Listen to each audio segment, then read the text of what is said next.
Escobar, estudiante de psicología. Vamos a atender el caso del paciente de 8 años remitido por la institución educativa por presentar un bajo desempeño en su nivel académico. Para esto hacemos importante este tipo de información, y es que es el segundo año que repite en tercer grado de escolaridad y aún así su rendimiento académico sigue siendo muy precario en la mayoría de las materias. Para eso es importante hacer algunas manifestaciones somáticas que presenta el paciente, y en esto nos podemos apoyar en algunos aspectos que vemos tanto en la conducta observable, también en su expresión corporal, en su contacto visual, en su aspecto físico y en el comportamiento que se puede observar en el paciente. Para esto podemos hacer una acotación o ser precisos en que encontramos un mutismo, a la vez también encontramos una bulia, esa falta de motivación que se va desencadenando a través de que sus síntomas no es que empeoren, pero sí empiezan a llamar más la atención en todo el ámbito, no solo familiar, social, sino también en el ámbito de educación. Para eso también está la anedonia, que es también la falta, como mencioné, de interés del paciente, y la hipotimia, que pues es una expresión emocional que, aunque al principio no es tan notable, pues finalmente entra entre el mutismo y la hipotimia, el estado del paciente. Eh, para eso también hacemos acotación de la inferencia emocional que se observa.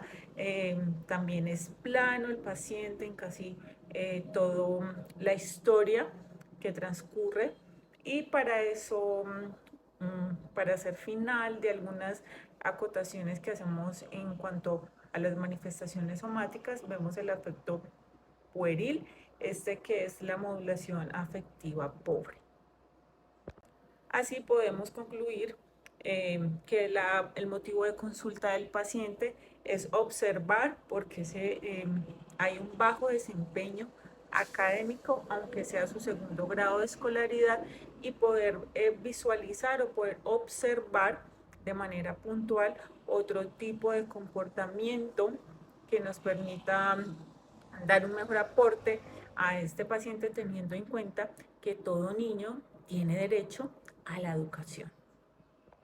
Dentro de los factores a tener en cuenta en el proceso con el estudiante podemos encontrar de manera explícita la dificultad que presenta para poder identificar de manera oportuna y correcta letras, números, así mismo como para poderlos escribir.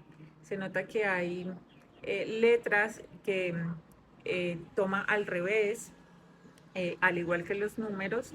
También tiene algún problema de motricidad.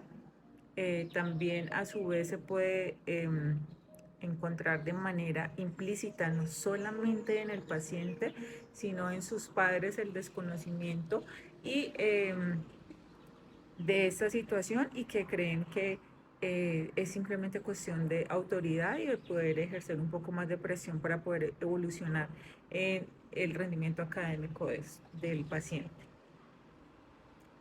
Dentro de lo implícito podemos encontrar el mutismo, que es una gran señal de la dislexia, la cual nos promueve como este tipo de argumentos y nos fomentan a llevar a indagar otros síntomas que nos puedan permitir un diagnóstico más oportuno. Es así como vamos a entrar un poquito en los códigos Z para poder realizar una hipótesis diagnóstica.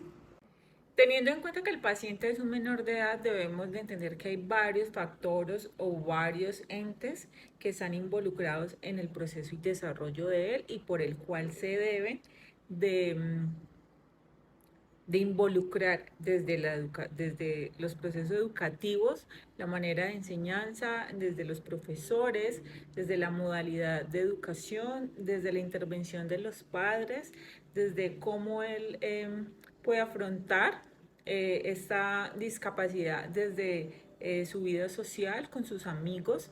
Entonces, de acuerdo a eso, podemos establecer una hipótesis diagnóstica de acuerdo a los códigos CIE 10 Y entre esos está varios que siento que pueden darnos una hipótesis diagnóstica referente a esto, y es el Z55-3, problemas relacionados con el bajo rendimiento escolar, el Z55-4, que son problemas relacionados con la inadaptación educacional y desavenencias con maestros y compañeros.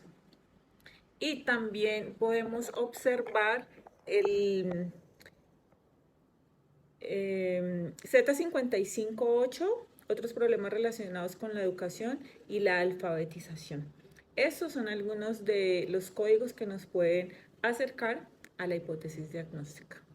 Entre las características que podemos encontrar dentro del alumno podemos encontrar un trastorno de poder realizar una lectura con un rendimiento coherente, preciso, con velocidad, con comprensión, el cual se puede evaluar a través de sus materias, a través de sus trabajos, a través de sus clases, y darse cuenta que para la edad cronológica del paciente, que tiene una edad de 8 años, tiene dificultades tanto en la lectura como en la escritura.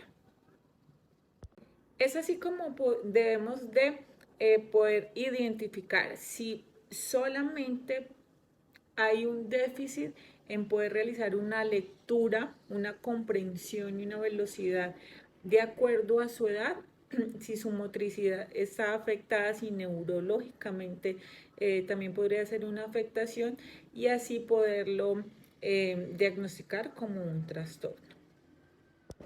Teniendo en cuenta que este tipo de problemas o de trastornos son más comunes hoy en día, pero que también el acompañamiento ha ido evolucionando, lo cual nos permite poder incluir este tipo de discapacidades de manera normal en la parte de educación. Es así como daremos inicio a la hipótesis explicativa desde donde trabajaremos la teoría de preferencia, que en este caso es la cognitivo-conductual, y que nos da un acercamiento a cómo podríamos abordar este tipo de problemas y de trastornos presentes en la educación.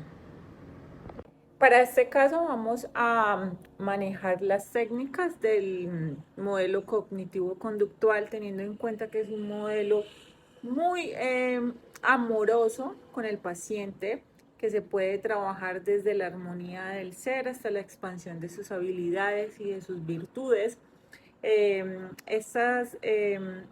Este modelo tiene diferentes técnicas. Hay que implementar algunas o varias de ellas, porque teniendo en cuenta que el paciente es un menor de edad, pues también necesita contar con el apoyo de las personas, de su figura primaria, sus padres, en el colegio, desde el plantel educativo, desde los maestros, y también la aceptación de la discapacidad que tiene en cuanto a la dislexia o los trastornos que ya mencioné o problemas que ya mencioné anteriormente del código Z. Para esto entonces vamos a manejar varios ejes, pero entre las técnicas que vamos a utilizar está la técnica de exposición, que es exponerlo repetidas veces ante un estímulo hasta que la ansiedad disminuya. Si bien se evidencia que el paciente presenta crisis de ansiedad ante las situaciones vividas por no saber enfrentarlo, por no entender qué es lo que realmente le sucede, pues exponerlo gradualmente también a ella, hacerlo conocedor de qué pasa en su mundo y que puede vivir en este mundo también de manera amorosa, pues es exponiéndolo gradualmente hasta que él pueda ir no controlando, pero sí reconociendo esas emociones que le generan estos encuentros y que vaya disminuyendo. Dentro de las otras técnicas que también me llaman la atención para aplicarla es la sensibilización sistemática. Esto nos ayuda a entrenar al paciente para afrontar las situaciones que le genera la ansiedad. ¿Qué situaciones le genera la ansiedad? Primero se trabaja con él, pero más adelante les digo también con quién. Se genera para afrontar la situación que le genera ansiedad. ¿Qué le genera ansiedad? Que la gente no lo comprenda, que él no se sienta capaz, que no se sienta comprendido, que no se sienta valorado, que no se sienta incluido, porque por el contrario se siente excluido, no solamente desde su núcleo familiar, que es allí como el lugar donde uno a los 8 años se siente seguro, sino que también pues desde la parte educativa, desde sus amistades, realmente se siente excluido desde todos los factores que el ser humano puede enfrentar, desde lo familiar, desde lo escolar y desde lo social. Entonces, entrenarlo para afrontar ese tipo de situaciones y que realmente pueda hacerse consciente de lo que realmente habita en él como ser humano. Y la otra es la reestructuración cognitiva, que es identificar los patrones de pensamiento y la influencia que eso genera en el paciente. Esta técnica no solamente se implementa en él, esta técnica también debe hacerse un trabajo con sus padres, sobre todo con la figura paterna, quien de manera inconsciente juzga la condición de su hijo y cree que tener un problema pues es como sinónimo de no poder avanzar, de no poder que ese ser humano le aporte algo a la vida. Entonces manejamos varios factores. Uno, ¿cómo puedo hacer consciente de que el paciente reconozca que que tiene una discapacidad, pero que eso no lo hace menos interesante, que por el contrario tiene virtudes y habilidades que puede desarrollar mediante eh, la implementación de estas? Entonces, ¿qué habilidades podemos desarrollar? Primero, la destreza, la motricidad, poder implementar mayor cantidad de horas en educación, pero una educación que sea coherente con su necesidad. Eh, Actividades sociales, actividades motrices, deporte, inclusión. Entonces todo esto nos lleva a reforzar primero las habilidades que se van a desarrollar a través de la dislexia y también a poder mejorar esas condiciones que si bien se presentan, también se pueden mejorar con una actividad continua. Dos, el trabajo con los padres, el trabajo en casa también es importante. Con este tipo de trastornos el acompañamiento es vital y el amor es vital. Entonces, ¿cómo podemos eh, eh, con, con esta terapia de aceptación y de compromiso, no solamente de los padres, sino del menor, del instituto educativo, poder mejorar la condición del paciente, poder mejorar la condición del menor y entre los objetivos terapéuticos deben ser claros, alcanzables y completos. ¿Qué, cómo, por qué y para qué? ¿Qué vamos a hacer? Todo lo que acabo de mencionar. ¿Cómo? Incluyendo los factores que determinan para un menor que pueda desarrollarse de manera exitosa. Núcleo familiar, modelo educativo, instituto educativo y social, sus amistades y con quién se relaciona. ¿Por qué? Porque si bien este tipo de trastornos o de discapacidades son difíciles de tratar, el ser humano también merece, ese ser humano que lo padece, también merece poder expandir su conocimiento, poder expandir sus habilidades, poderse desarrollar como ser humano. Estas técnicas de intervención realmente son necesarias hacerlas a través de un psicólogo que permita manejar estas técnicas que ya mencioné, con una intervención continua, con un tratamiento oportuno, y me refiero a tratamiento es eh, la habilidad de poder desarrollar destrezas que le permitan mejorar su condición en en este mundo y que pueda también desarrollarse y sanarse internamente, también sentirse incluido dentro de la sociedad, dentro de la familia y dentro de sí mismo. Cuando uno no se siente incluido, cuando uno siente que merece ser excluido, pues no hay ese florecer, no hay esa manera de poder expandirse. Entonces, siento que es una técnica que permite la aceptación de quién soy, cómo soy y el compromiso de mí mismo para poder desarrollarme como ser humano. Mi nombre es Melissa Escobar y este es mi trabajo. Chao, gracias.